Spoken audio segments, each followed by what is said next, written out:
see Wendy, a familiar face. Hello, Wendy. Well, first of all, thanks for inviting me. I've done a couple of these, but I'm a bit happy about doing this one because it's all ex-emergency services or current and serving ADF, and that's right up my alley. I was a RAF brat for most of my life, and my dad was in the forces for up until he retired at 54, I think. So thanks for having me, and I hope you got some really cool questions. Nothing's out of bounds either. Okay. As far as I'm concerned.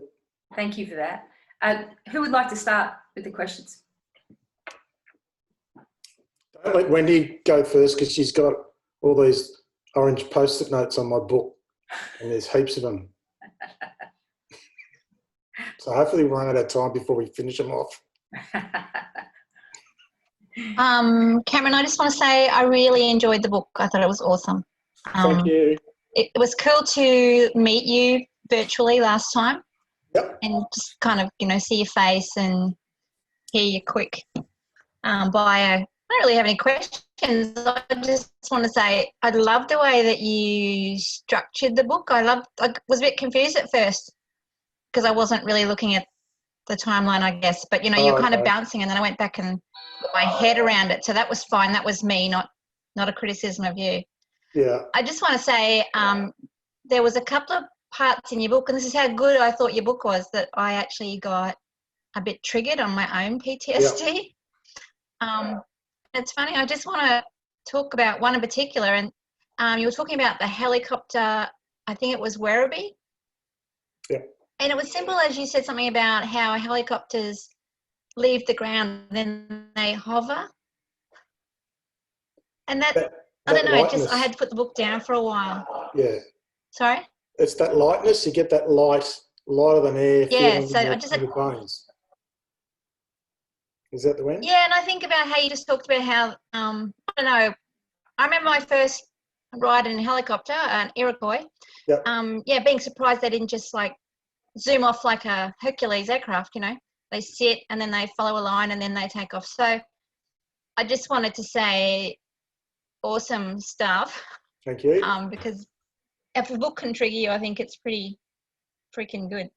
Well, the idea the other was... thing Yep, go. You go. The idea was to make sure that people that hadn't been in the services knew what I was talking about. And it's pretty hard to describe how a helicopter starts and how it gets airborne. Everyone just thinks, like you said, it just goes.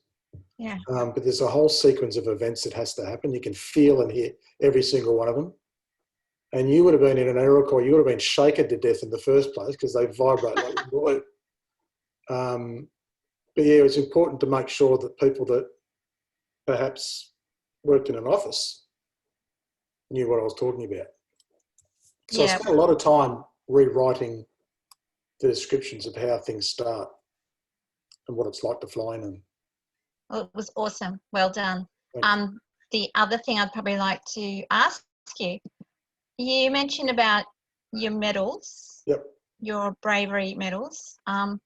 It's a couple of weeks now since I finished books. I can't remember. Did you put them away, or did you throw them away, or did you post them back? I sent them back. And do you have them back again now, or you still don't? I have one of them back because my kids wanted it. Oh. So I have one of them back only because my kids wanted them. The other one I didn't bother. And then, there's one that sits at the bottom of my drawer that hasn't moved in a while. But they can stay there. I'm not, medals don't I think I understand what you're saying about your kids want them, and well done you for getting them for your kids. It was harder to actually ask for them back than what it was to actually write the letter and send them back. And I actually wrote that letter to say, "Oh, can I please have them back?" When I was in Christmas Island, doing nothing. What was the hard part about that letter? Well, the part of me that wanted to send them back is still here. I've still got it. So it goes against the way I feel about the whole thing anyway. So it's sort of like I don't see myself as a hero or anything like that. And that's still the case. That'll always be the case. So to go back and say, oh, you know, can I have it back? That goes against my whole thought process. But the kids like them. But there was no trouble getting them back? No, a mate of mine said they're probably sitting on a shelf gathering dust, and they were. Yeah. So they don't melt them down. They just sit there and wait, just in case the family asks for them, I suppose. I'm sure. Yeah. Well, I understand why you don't want to call yourself a hero, but I think what you did was incredible. Well done. Thank you. Sounds like an exciting career when Megan talked about it before. I never thought of my career as exciting. I don't think you do when you're in it, though, do you? No, it makes a good book, but yeah, I still don't think of it as anything because all my friends are in the same career now. So when they come over for barbecues and lunch, yeah, a lot of my friends are still in flying, either air ambulances or police helicopters. Yeah, just normal. It's kind of funny that you don't think it was that cool, but you talked about how you first saw some of the air wing guys and thought, I want to be one of them. Yeah, because of the stuff they wore. Their yeah. uniforms are awesome. Yeah. You know, I was stuck in a blue shirt and blue pants, and these guys had leather jackets and scarves. Flying suits. Half wings and boots. They had boots made out of this suede, black suede with zippers up the side and zippers all over their pants and blue flight suits. Who wouldn't like that? I was only 24. I thought it was fantastic. Yeah, I'm from the RAF, mate. I understand. Yep. Yeah. Except you can't put on any weight in a flight suit. Not very forgiving. Right. Yeah. But thank you. Great book, Cameron. Thanks. Yes, Julie.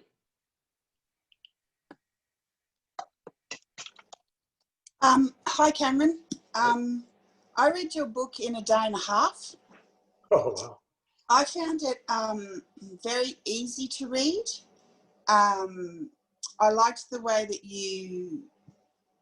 you placed in between your Bass Strait experience. It sort of kept you hanging to find out the next step. But obviously the other thing I understood by the end of the book was the event that was your PTSD trigger. So that was the event that caused you the most pain. Yeah.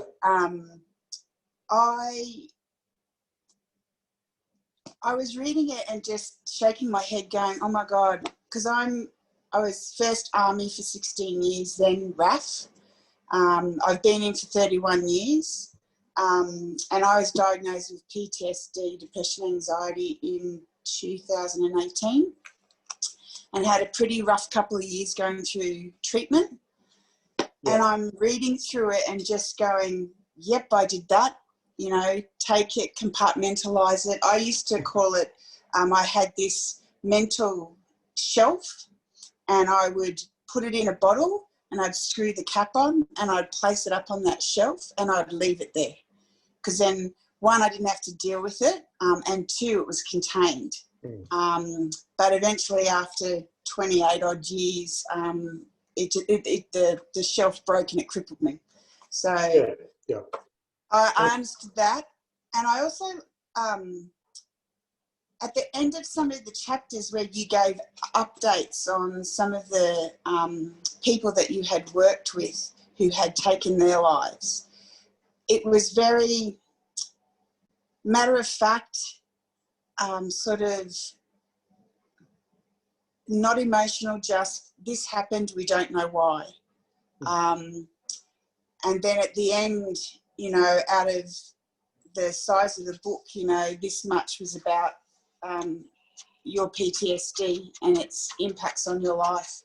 I think what I liked about that is that doesn't represent you. The PTSD is a consequence of the career that you chose. It doesn't define you. Yeah. So I liked that your book didn't define you through PTSD. It defined you through your experiences and your achievements. yeah, and the stories I enjoyed reading the stories. I also understood the alcoholic debriefs. Yeah. It definitely, I found on a couple of my deployments, most of them though are, you know, alcohol free, but the opportunities that you did get, it sort of enabled you, it gave you that permission to talk about those things without judgment. So I can understand why it became a regular part of your routine, I suppose. Yeah, well, effectively the alcohol debriefs almost once a week. Yeah. Are quite commonplace. And we had a rostering system that after a week of night shift, you finished work at 7 a.m. on the Sunday, and then you had to be back at work on the 3 p.m., which gets you back onto sort of a day shift. You finish at 11 that night, and we used to all go out and have a barbecue, light a fire somewhere under a bridge, and get absolutely tanked. So much so that some of us would have to call their morning div van to come drive us home. And that was just a regular afternoon shift barbecue. We even had pubs on a Friday morning that I'd open at 7 o'clock in the morning to allow the coppers on night shift to come and have a drink. And it wouldn't be out of ordinary to have the whole crews of every night shift from all the stations around come to a certain pub at 7 in the morning and not leave there until 4 or 5 o'clock in the afternoon, if they leave at all. So it was ingrained into us to drink and socialise and talk because you didn't really do it outside policing. No, I suppose it was a form of therapy in a way, to be able to like talk about it. That's one stage of it. The question I do have though is, I know in the military at the moment we're becoming more conscious with the impacts of service on mental health, and they're doing a lot more with trying to demystify it and break down that, you know, that reputation that goes along with anyone who admits they've got a mental health issue, you know, that negativeness about it, that, yeah. Has the Victorian Police or the Federal Police, are they starting to incorporate a little bit more of that sort of back briefing when there are big events that, you know, people are given the opportunity to go and talk about it, or is it still avoided? I think the typical, well, the AFP is not, they've really dropped the ball. They've got no idea at all. I think Victoria Police are a bit better at monitoring what their people do. I subscribe to the theory that police forces need to know every job that their members are going to, and if they're traumatic, then they need to monitor the members, rather than the members think, oh, I need help, I'm going to go see a psychologist. Is what should happen. It's very hard to ask for help too. That's a very hard. Yeah, it's hard for coppers, it's hard for soldiers. So, you know, they should monitor. We were going to fatal accidents daily, yet our boss didn't know what we were doing. What should have happened is the psych should know that we've been to 3 fatal accidents, so therefore the psych should get off their bum, come and have a talk to the guys and say, look, if you need to come and see me. I think that's happening in Victoria Police now, but not so much in the feds. But once you leave too, once you're out of the job, you're just a lost. You're a number then, and you come under the work cover system, and then they don't do anything. I suppose the one thing with defence is we have DVA, the Department of Veteran Affairs, that if you have left the service and you are looking for help, they will provide that, whereas you don't have something. No, they don't have anything. And the problem is we'll never have something like DVA because we've got, you know, 8 different police forces or whatever it is under 8 different legislations, 8 different budgets. So until it becomes one budget, it's not going to happen. There are moves to create certain, I know Victoria Police have just started one outside, and I think the last Chief Commissioner funded it for a peer support program for ex-members. That's good. Sorry, I've lost you. I can't hear you. For some reason, I just unmuted or muted. So the the chief commissioner just left funded that peer support for ex-members. Mm-hmm. And that's sort of creating